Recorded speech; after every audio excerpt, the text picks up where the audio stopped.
Okay, before we begin, due to the nature of life and due to the nature of video, there's every chance that by the time you're watching this, a lot more information about Seth Rollins' injury has come out, and that changes everything. So, for the purposes of this episode of the Why series, let's keep both our fingers crossed that Seth Rollins is going to be fine and that Seth Rollins is going to make it to WrestleMania. And either way, I send all my best wishes to the man because nobody should have to go through that. But given that Samoa Joe recently attacked Seth Rollins on Raw and has aligned himself with Triple H, I think that NXT's newest promotee should take the game spot at WrestleMania. Why? Here's why.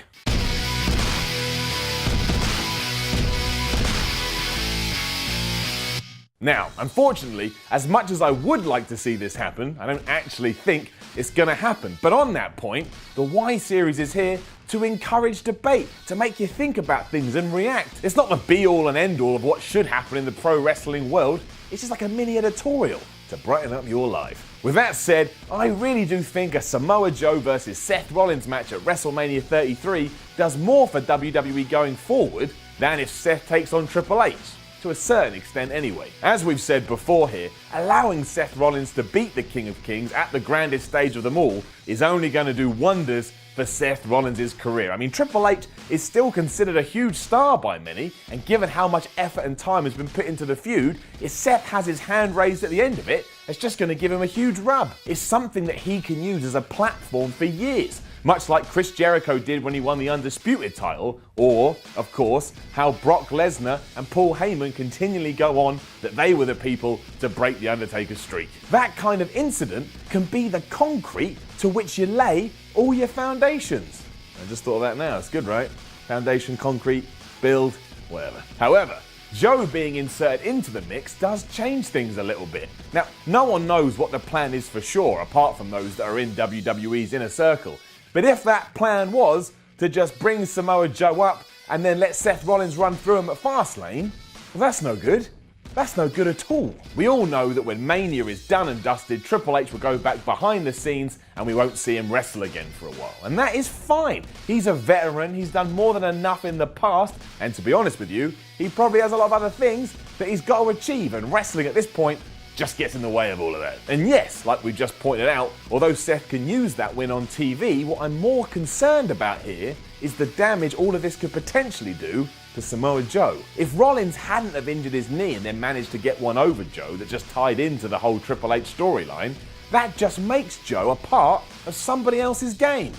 No pun intended. Joe's whole gimmick has always been that he's a massive dude that can kick anybody's ass. That's why if we ever see a Brock Lesnar versus Samoa Joe program, you'll still believe that Joe could kick Lesnar's ass because you just believe Joe. You look at Joe and think, that dude could kick anybody's ass, even a guy that used to be in the UFC. So what is anyone meant to think if within a few weeks of being called up, he just gets beat?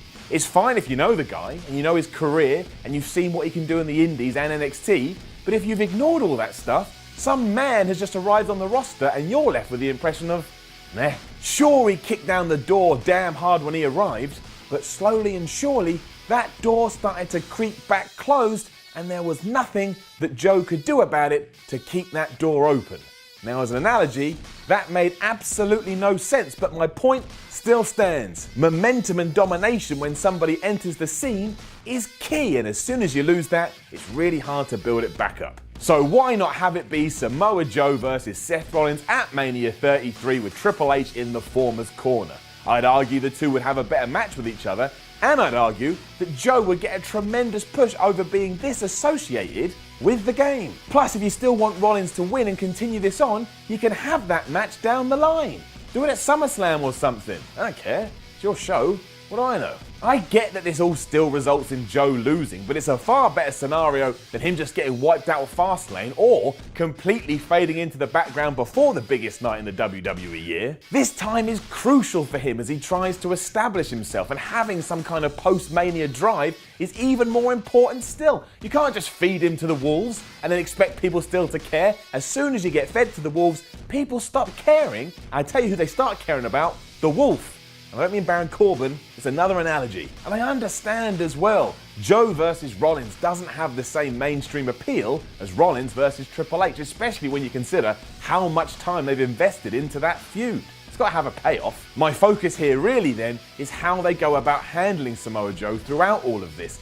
I don't want him to disappear. I don't want him to be treated like a mid-carder. I don't want him to be metaphorically shat on. I want him to be showcased, and I want him to be treated like a top guy. And from where I'm standing, given the scenario, that would be the best way to do it. Maybe if it is bad news for Seth, you could just transfer him out and put Joe in.